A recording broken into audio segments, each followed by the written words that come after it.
मुझे छो thank U very much साईं रहमतुल्लाह लाशारी साहब का, साईं महबूब शाह साहब का और दूसरे अहबाब का, और खुसूसी तौर पर साईं रहमतुल्लाह शाह साहब का मैं मशकूर हूँ कि मुझे और ज़िया साहब को उन्होंने मदू किया यहाँ पर। सकाफत जो ॾियारो आहे ही उस जो असल मोटो हो एकता जो ॾींहुं जे हवाले सां हिकिड़ो मैसेज कन्वे कयो वियो, दानश्वरनि जे हवाले सां हिकिड़ो रखियो वियो त असीं सिंधी क़ौम जेका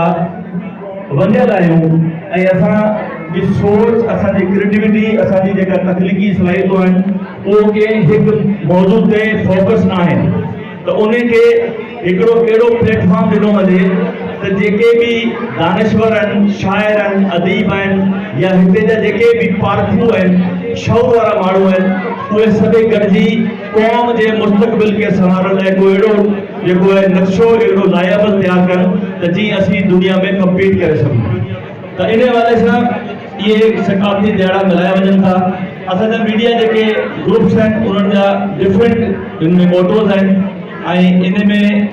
जेको आहे सिंधू जा असीं वारस आहियूं, इन जे हिसाब सां KTN वारनि जेको आहे हिनखे ऑन कयो आहे त सिंधू सिर्फ़ु न आहियूं, असीं सिंधू जा वारस न आहियूं, असीं पूरी सिंध जा वारस आहियूं, असीं थरपूल जा बि वारस आहियूं, असीं पूरी सिंध में रहण वारी क़ौमनि जा बि वारस आहियूं। इन हवाले सां असां इहो मैसेज जेको आहे कन्वे करूं था ऐं अवां ॿारनि सां गॾिजी इहो मल्हाइण जो मक़सदु इहो आहे त तव्हांखे ख़बर पवे त असांजो जेको कल्चर आहे केॾो रिच आहे। एक शायर ने कहा था कि बारे दुनिया में रहो गमज़दा या शाद रहो, बारे दुनिया में रहो गमज़दा या शाद रहो, ऐसा कुछ करके चलो कि यहाँ बहुत याद रहो। तो यहाँ आप मोहनजोदड़ो की तारीख अगर पढ़ के कहते हैं कि 5000 साल पुरानी तारीख है, उस 5000 साल पुरानी तारीख पर हमारी सिंध की सकाफत जो है उसको उसकी बुनियाद है वो। तो आप सोचिए इसको और इन ते गौर करण जी ज़रूरत है तो वो कहिड़ियूं शयूं आहिनि जेके 5000 साल खां पोइ बि असांखे इन ॻाल्हि ते इत्साह ॾियनि थियूं त असां उन्हनि खे यादि करियूं, उन्हनि जी ॻाल्हियुनि खे अॻिते पंहिंजे नई नस्ल खे वधायूं। त हुननि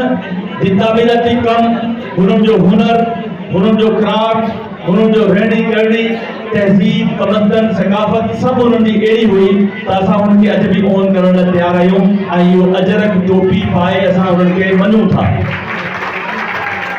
हाणे इन जो ॿियो एस्पेक्ट इहो आहे त वक़्तु गुज़रण सां शयूं बदिली थी वेंदियूं आहिनि, जिदत अचे थी, मॉडर्नाइज़ेशन अचे थी,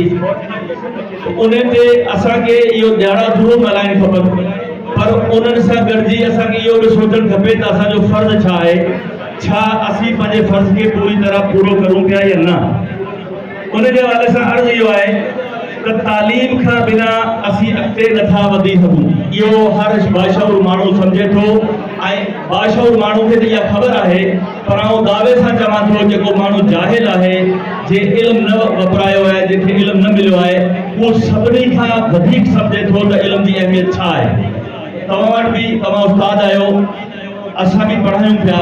तव्हां वटि अहिड़ा दोस्त ईंदा हूंदा, अहिड़ा माइट ईंदा हूंदा जेके चवंदा साईं असीं न पढ़ी सघियासीं, असां मज़दूरी करूं था, राजगिरी करूं था, हीअ करूं था, हू करूं था, पर मुंहिंजी ख़्वाहिश आहे मुंहिंजो बच्चो पढ़ी वञे। ऐं उन महिल उन जी उहा जेका ख़्वाहिश आहे उहा एॾी त मज़बूत ऐं एॾी दिलि सां निकितल हूंदी आहे त माण्हू जेकॾहिं अहसास वारो हुजे त अखियुनि मां लुड़क लही पवंदी।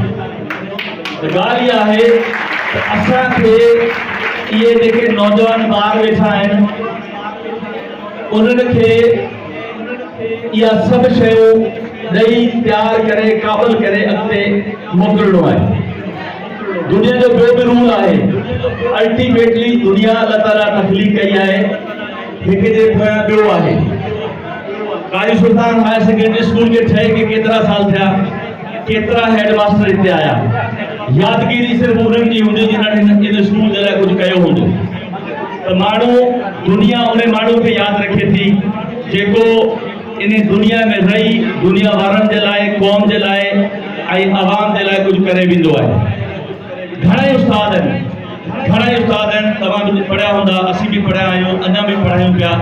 पर उन्हनि उस्तादनि जो नालो अॼु बि अव्हां खे यादि हूंदो जेके महिनती हुआ, पंहिंजा फ़र्ज़ पूरी तरह निभाईंदा हुआ। त ॻाल्हि इहा आहे त सिंध जो ॾियारो इन हवाले से वचन जो ॾींहुं आहे त असां जेको फर्ज़ असां ते आहे उनखे असीं पूरो करूं पिया या न, उनखे बि असांखे सोचणो आहे। पैगाम मुंहिंजो इहो ई आहे दोस्तनि सां, मुंहिंजा वॾा वेठा आहिनि हिते, त भाई बीइंग अ टीचर असांखे इन क़ौम जी तयारी करणी आहे जेको सुबुह जो इन्हनि जी वारस आहे, सिंध जी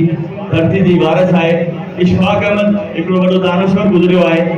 उनकी चवणी हुई तो तव्हां 100 बार तव्हां पढ़नि था, 100 जा तव्हीं धनी नथा थी सघो, पर तव्हां पूरे कैरियर में हर साल में हिकिड़े बार था धनी थियो,